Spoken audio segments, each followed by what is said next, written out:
Hello दोस्तों, physics Wonderland YouTube channel पर आपका स्वागत है। आज का जो हमारा लेक्चर रहेगा उसमें हम इंट्रोडक्शन ऑफ वेक्टर्स यानी कि वेक्टर के बारे में जो इंट्रोडक्शन है उसके बारे में स्टडी करेंगे। वेक्टर के बारे में आज के लेक्चर में हम स्टडी करने वाले हैं, जो कि बहुत ही इम्पोर्टेंट पार्ट है फिजिक्स के अंदर। हर जगह यूज होता है फिजिक्स में वेक्टर और स्केलर। ठीक है, तो यहाँ पर हम डिफाइन करने वाले हैं वेक्टर क्या है, कैसे उसको यूज किया जाता है, कौन कौन सी फिजिकल क्वांटिटी ऐसी हैं जो वेक्टर क्वांटिटी में आती हैं, कौन सी हैं जो स्केलर क्वांटिटी में आती हैं। तो स्टार्ट करते हैं आज का लेक्चर जो है वेक्टर से रिलेटेड। तो देखिए लेक्चर क्या है, वेक्टर। वेक्टर के ऊपर हम आज डिटेल से पढ़ेंगे। ठीक है, वैसे आज का लेक्चर इंट्रोडक्शन के रूप में होगा।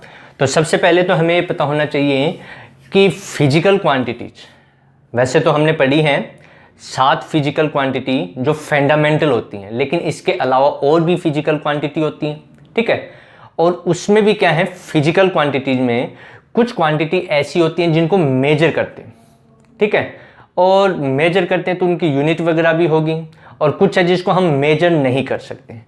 तो जिसको मेजर किया जा सकता है, जो भी क्वांटिटी हो जिसको मेजर किया जा सकता है, उसी को हम फिजिकल क्वांटिटी कहते हैं। क्या कहते हैं? Physical quantity. तो यहां पर हम बात करें कि फिजिकल क्वांटिटी क्या है। तो फिजिकल क्वांटिटीज, तो फिजिकल क्वांटिटीज की हम बात करें तो फंडामेंटल फिजिकल क्वांटिटीज तो हैं जो 7 टाइप की हैं। ठीक है, यहां पर हम बात करें कि हमें क्या पता लगे कि फिजिकल क्वांटिटी कौन सी है, कैसे हम डिफाइन करें उसको।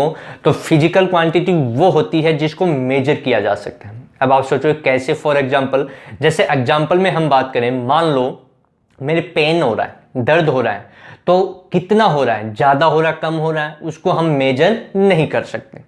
ठीक है, तो मेजर नहीं कर सकते तो वो क्या नहीं है, फिजिकल क्वांटिटी नहीं है। ऐसे ही है, हम कहें कि जैसे हमारे मम्मी पापा हमसे प्यार करते हैं या हम उनसे करते हैं, कितना करते हैं उसको हम मेजर नहीं कर सकते। तो यानी कि उसको मेजर नहीं किया जा सकता, तो वो कोई फिजिकल क्वांटिटी नहीं है। फिजिकल क्वांटिटी क्या होगी, जिसको मेजर किया जा सकता हो। क्या कर सकते हो? मेजर कर सकते हो। जैसे फॉर एग्जांपल मान लो कि हमारे पास कोई ऑब्जेक्ट है या कोई बॉडी है या कोई मास है। जैसे हमने कहा कि हमारे पास मास है कितना, मान लो 5 kg, तो इसको हम मेजर कर सकते हैं। किस में? kg में मेजर कर रहे हैं। मास जो है, द्रव्यमान जो है, ठीक है, उसको किस में हम मेजर कर रहे हैं? kg के अंदर। ठीक है, और कितना है? 5 kg है।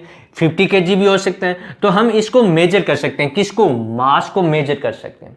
ठीक है, तो मास को मेजर कर सकते हैं, तो ये कैसी क्वांटिटी हो गई? फिजिकल क्वांटिटीज हो गई। ठीक है, लेंथ हो गई, जैसे क्या है, लेंथ है, उसको किस में लिखते हैं हम? मीटर में यूज करते हैं। किस में? मीटर में। जैसे 1 मीटर हो गया, 10 मीटर। ठीक है, तो इसको हम क्या कर सकते हैं? मेजर कर सकते हैं।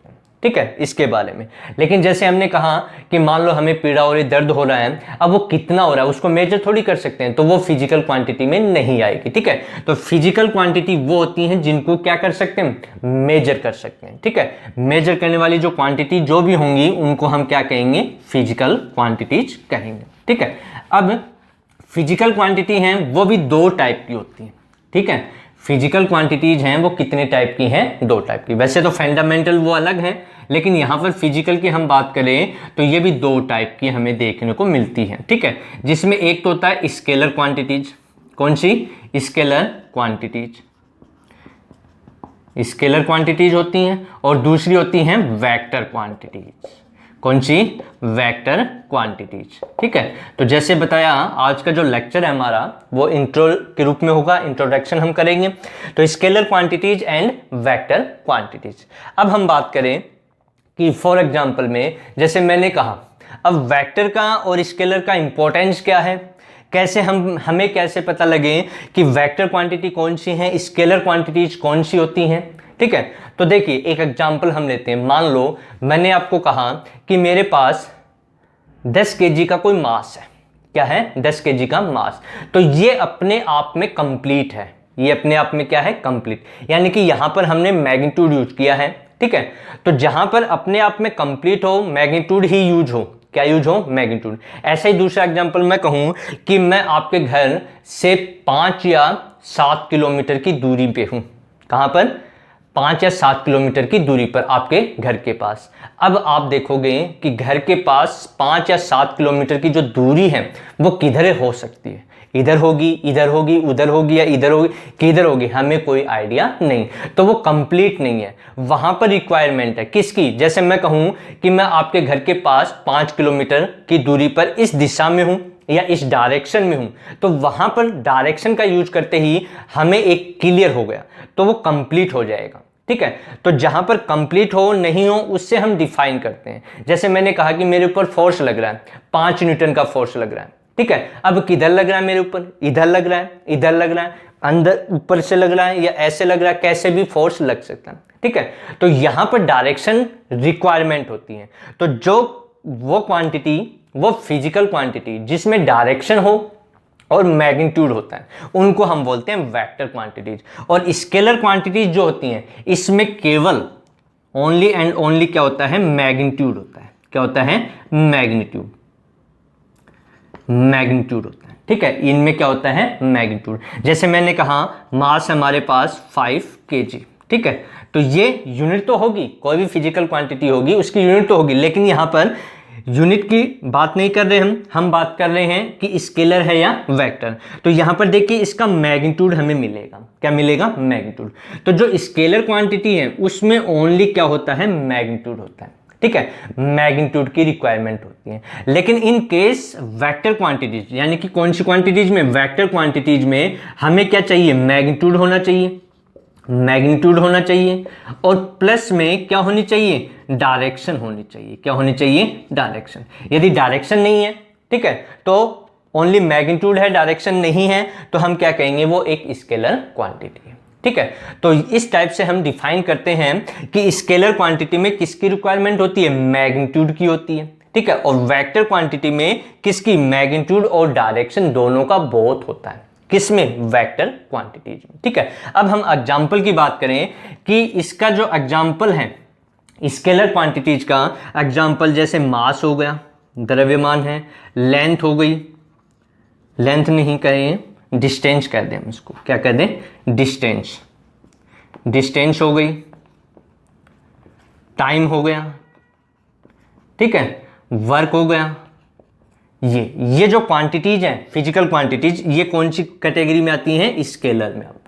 लेकिन जैसे वेक्टर की हम बात करें तो वेक्टर में हमें मैग्नीट्यूड के साथ क्या चाहिए, डायरेक्शन भी चाहिए। तो यहां पर हम बात करें तो इसके लिए जो एग्जांपल है, अब देखिए ये जो फिजिकल क्वांटिटी है इतनी थोड़ी ना है कि मास है, डिस्टेंस है, टाइम है, वर्क, और भी है। तो इसको हम क्या लिख सकते हैं आगे, ETC एसेट्रा, क्या लिख सकते हैं, एसेट्रा, और भी फिजिकल क्वांटिटी।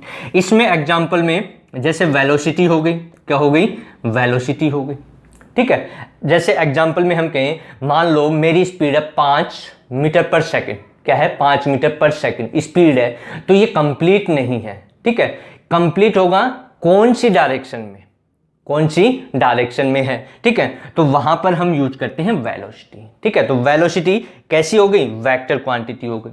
ठीक है, फोर्स हो गया, अभी बताएं, फोर्स है वो भी कैसी क्वांटिटी है, वेक्टर क्वांटिटीज में आती है। ठीक है, एसिलेशन हो गया, क्या है, एसिलरेशन हो गया, एसिलेशन हो गया, मोमेंटम हो गया, बहुत सी हैं, तो इसको भी क्या लिख सकते हैं, ETC एसेट्रा। ठीक है, तो इस टाइप से डिफाइन किया जाता है कि स्केलर जो क्वांटिटीज हैं, कौन सी स्केलर क्वांटिटीज में हमें मैग्नीट्यूड की रिक्वायरमेंट होती है, but in case vector quantities हमें मैग्नीट्यूड के साथ साथ क्या शो करना होता है, डायरेक्शन भी इंडिकेट करना है। किसको, डायरेक्शन को भी इंडिकेट हम करते हैं, यानी कि डायरेक्शन हमें बतानी जरूरी है। जैसे एग्जांपल, एक अच्छा सा एग्जांपल हम यहां पर लेते हैं वेक्टर क्वांटिटीज का। मान लो कि कोई स्टोरी रूप में हम करें कि जैसे एक बुजुर्ग आदमी था और वो मरने से पहले, क्या, मरने से पहले अपने बच्चों को ये कह के चला गया कि हमारा जो खेत है उस खेत के अंदर जो, जैसे मान लिया ये खेत हो गया इस टाइप से, ठीक है, ये बाउंड्री हो गई इस टाइप से, ठीक है, ये हो गया, और इस खेत में अंदर, इसके अंदर मान लो कि 10 मीटर, कितना, 10 मीटर गहराई पर सोना दबा दिया गया, यानी कि मैंने वहां पर सोना दबाया है, उस बुजुर्ग आदमी ने ऐसा कहा गया और वो टपक लिया। अब क्या हुआ, खेत बहुत बड़ा खेत है, क्या है, बहुत बड़ा खेत है। अब उनके जो बच्चे थे उन्होंने खेत को खोदना शुरू किया। क्या किया, खेत को खोदना शुरू किया। वो यहाँ से कभी इधर सभी जगह ऐसे खोद रहे हैं और उनको सोना नहीं मिला। मेहनत तो ज़्यादा हो गई, मेहनत तो क्या हो गई, ज़्यादा हो गई, लेकिन उनको जो गोल्ड है, सोना, वो नहीं मिला।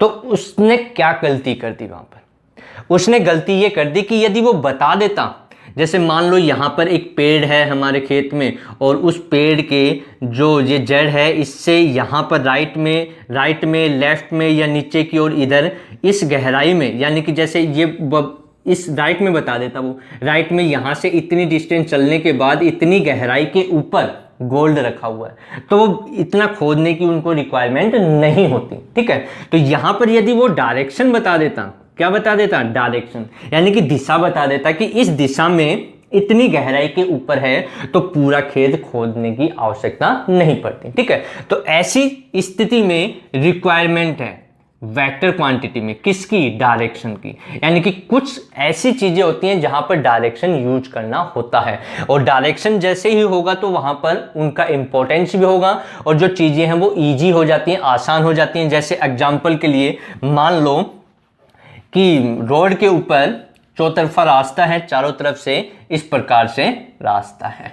ठीक है, यहां ऐसे रास्ता है, यहां कोई पर्सन खड़ा हो गया, मान लो ये दिशा हो गई, इधर मान लें साउथ, या साउथ ना मान करके हम मान लें कि इधर तो हो गया जयपुर, क्या हो गया, जयपुर हो गया। ठीक है, इधर हो गया मान लो हरियाणा, इधर हो गया दिल्ली। ठीक है, इधर हमने मान लिया यूपी, इस टाइप से। ठीक है, अब कोई पर्सन है, यहां पर कोई बोर्ड नहीं लगा हुआ, यानी कि एरो का वगैरह का निशान नहीं लगा हुआ। ठीक है, अब कोई पर्सन है वो यहां से जा रहा है, यहां कोई सिंबल नहीं लगा हुआ, ये हमने मान रखा है। ठीक है, अब उसको जयपुर जाना है, जैसे कहां जाना है, जयपुर। ठीक है, और ये लिखे हुए नहीं है, ये हमने अभी ड्रॉ किया, मान लो इस प्रकार से है। ठीक है, ऐसे, ये ऐसे हैं, और उसको यहाँ पर वो खड़ा है, या यहाँ है, यहाँ कहीं पर भी हो सकता है, उसको जयपुर जाना है, तो कौन सी दिशा में जाए, इधर जाएगा, इधर जाएगा, इधर जाएगा, इधर जाएगा, उसको नहीं पता, क्योंकि इंडिकेट ही नहीं है, वहाँ पर कोई इंडिकेटर ही नहीं है कि हमें पता लग जाए। इसीलिए आप देखते हैं कि जो रोड वगैरह होती हैं वहाँ पर साइन, जो बोर्ड लगे होते हैं, ठीक है, उसके ऊपर नाम लगे होते हैं और उसके साथ में एक एरो का निशान लगा होता है। किसका निशान लगा होता है, एरो का निशान। वो एरो उस दिशा के बारे में बताता है, उस जगह के बारे में। जैसे मान लो यहाँ बोर्ड लगा दिया, इधर एरो का निशान मिलेगा, तो ये एरो के साथ में इधर लगा हुआ मिलेगा आपको क्या, जयपुर लिखा। ठीक है, इधर एरो का निशान मिलेगा, वहां पर क्या लिखा हुआ मिलेगा, दिल्ली। तो यहां पर कोई भी पर्सन जैसे यहां से वो आ रहा है, यहां पहुंच गया, अब उसके बाद में यहां पर एक रास्ता ये है, एक रास्ता ये, एक रास्ता ये है, उसको मान लो दिल्ली जाना है, तो वो यहां से सीधा थोड़ी जाएगा ना, इधर जाएगा, उसको एरो का निशान दिख गया तो इधर चला जाएगा ऐसे।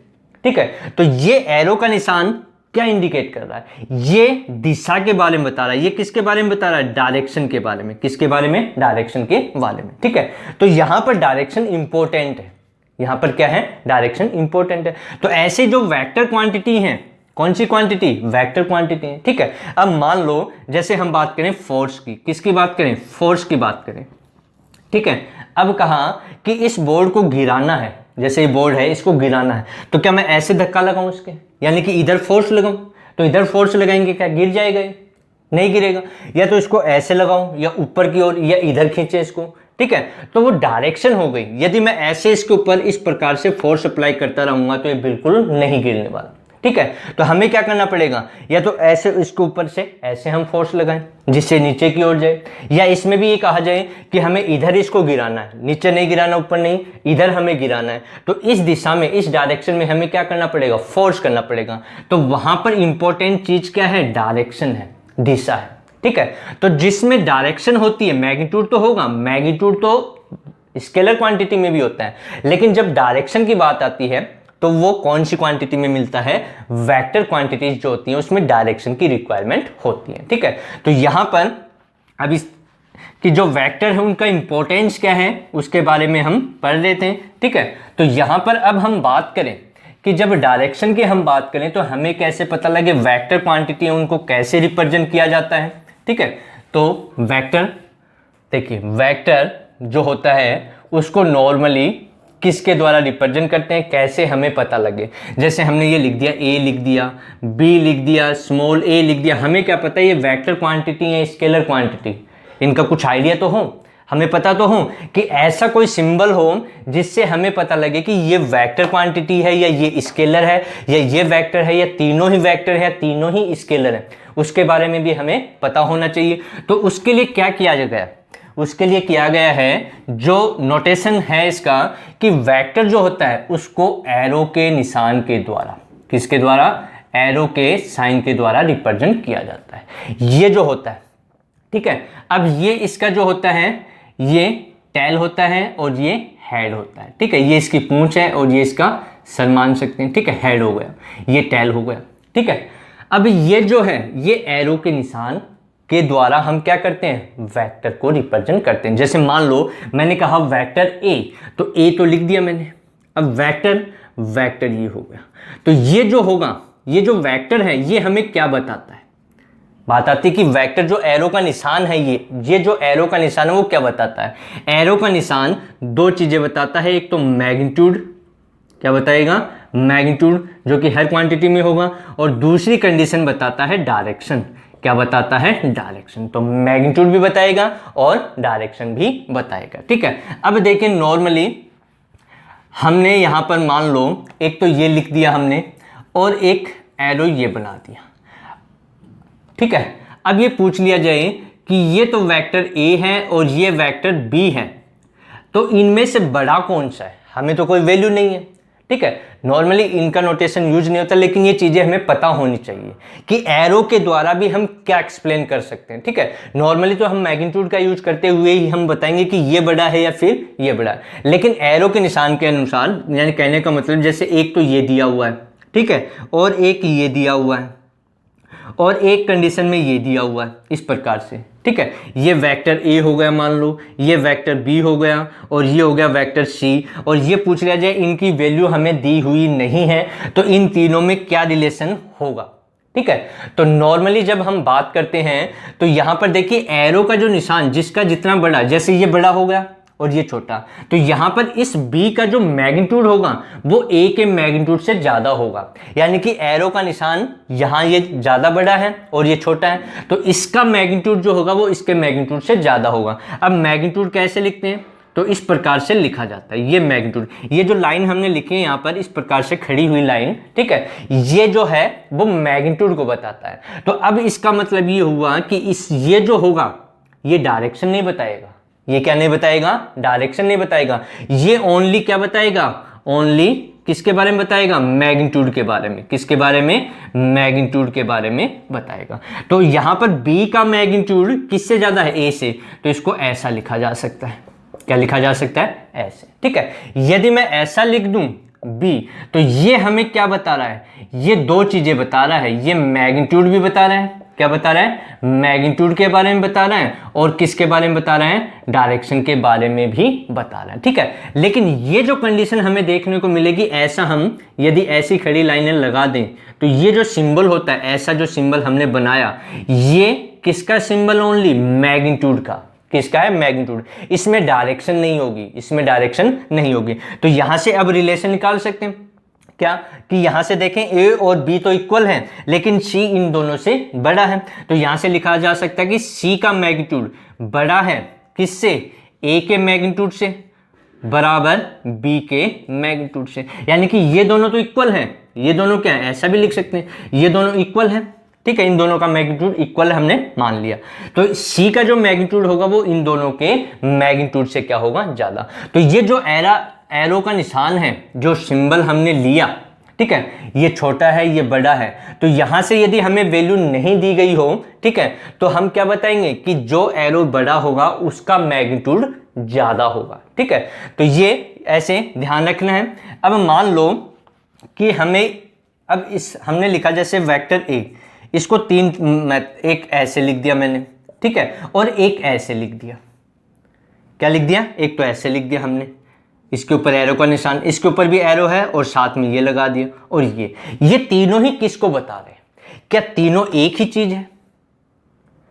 कहने का मतलब है क्या तीनों एक ही चीज है या तीनों अलग अलग कंडीशन को अप्लाई कर रहे हैं? तो यहां पर देखिए, ये जो क्वांटिटी है, ये जो वेक्टर ए है, ये क्या बताएगा? ये वेक्टर को बताएगा, ये वेक्टर क्वांटिटी है। ये कैसी क्वांटिटी है? वेक्टर क्वांटिटी है। ठीक है, अब वेक्टर क्वांटिटी हो गई। अब यहां पर भी वेक्टर साइन लगा हुआ है, क्या लगा हुआ है? वेक्टर। तो ये क्या इंडिकेट करेगी? ये इंडिकेट करेगी डायरेक्शन प्लस मैग्नीट्यूड को। किसको? डायरेक्शन और मैग्नीट्यूड को इंडिकेट करना। ये ओनली किसको रिप्रेजेंट करेगा? ओनली मैग्नीट्यूड को। किसको? मैग्नीट्यूड को। ठीक है, और ये भी क्या है? मैग्नीट्यूड है। ये भी क्या है? यानी कि मैग्नीट्यूड को कभी कभी ऐसा भी लिख देते हैं। ठीक है, तो कंफ्यूज नहीं होना है। वेक्टर जब भी आएगा तो वेक्टर के ऊपर ऐसा ही सिंबल आपको देखने को मिलेगा, लेकिन यदि ऐसा लिखा हुआ है या ऐसा लिखा हुआ है तो उसका मतलब क्या है? यदि वेक्टर क्वांटिटी दी हुई भी है तो भी उसका क्या बताएगा? मैग्नीट्यूड को बताएगा। जैसे वेक्टर ए है, ठीक है, तो ये वेक्टर ए डायरेक्शन और मैग्नीट्यूड दोनों बता रहा है, लेकिन ये जो है ये इस वेक्टर ए के मैग्नीट्यूड को बताएगा। किसको बताएगा? वेक्टर ए के मैग्नीट्यूड को। और ये जो है ये भी क्या बताएगा? मान लो वेक्टर ए है लेकिन ऐसा लिखा हुआ है तो ये डायरेक्शन नहीं बताएगा, ये क्या बताएगा? ओनली जो वेक्टर ए है उसके मैग्नीट्यूड को। तो इसको मैग्नीट्यूड को इन दोनों ही तरीके से हम लिख सकते हैं। ठीक है, जबकि वेक्टर को इस प्रकार से लिखा जाएगा। तो वेक्टर को रिप्रेजेंट करने का तरीका क्या है कि कोई भी फिजिकल क्वांटिटी है उसके ऊपर वेक्टर साइन हम अप्लाई कर देते हैं। ठीक है, तो ये हमारा आज का लेक्चर था, आज यही इंट्रोडक्शन था। अगले लेक्चर में हम और वेक्टर क्वांटिटीज जो हैं उन वो कौन कौन से टाइप की हैं, ठीक है, जैसे पैरेलल हो गया आपका, anti parallel vector, equal, unequal या opposite vector, collinear vector, coplanar vector, उनके बारे में हम अगले लेक्चर में स्टडी करेंगे। तब तक पढ़ते रहिए।